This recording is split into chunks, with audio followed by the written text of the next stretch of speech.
Alright, Jammer here with a review of Gargoyle's Quest 2 for the NES, an action platform with some great ideas and mechanics, and a late release by Capcom in 1992.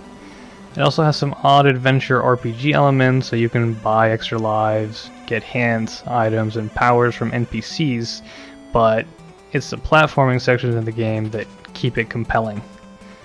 The player controls Firebrand, a red gargoyle of the Ghoul realm, who is given the onerous task of saving his world soon after passing his test to be recognized as a warrior. It sounds dark, but the setting itself is actually rather silly, and the programmers did add a joke here and there. Despite the fact that Firebrand is a gargoyle with wings, don't believe you can fly in the game. Rather, Firebrand can hover for a fixed period of time as set by his wing level.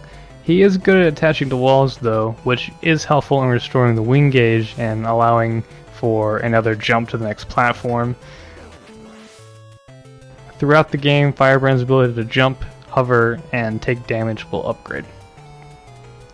Like I stated before, this is an action RPG, so as you can see, Firebrand can shoot attacks from his mouth, and throughout the game he obtains numerous other firing abilities such as the ability to bust rocks or create temporary platforms, to name a couple. The UI for the game, for a game released at this time, is pretty slick as well, so picking abilities or items is quick and easy, and impressively, the fire abilities can be used at the same time, so you could say, jump onto a temporary platform, switch to the buster ability, then jump from that platform to bust some rocks out of the way. Capcom was able to make the most of the NES hardware in this game, and it's rare to see sprites this big and detailed with backgrounds to match in an NES title.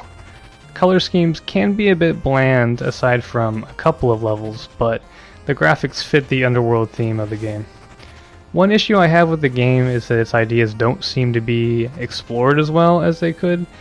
Often games will repeat similar elements but add other facets like enemies or obstacles to challenge what the player has learned to do in the game, but with Gargoyle's Quest 2, it's not uncommon for a single stage or area to use one gameplay element and then it's never used again, such as in this area where hovering allows Firebrand to fly slowly upward.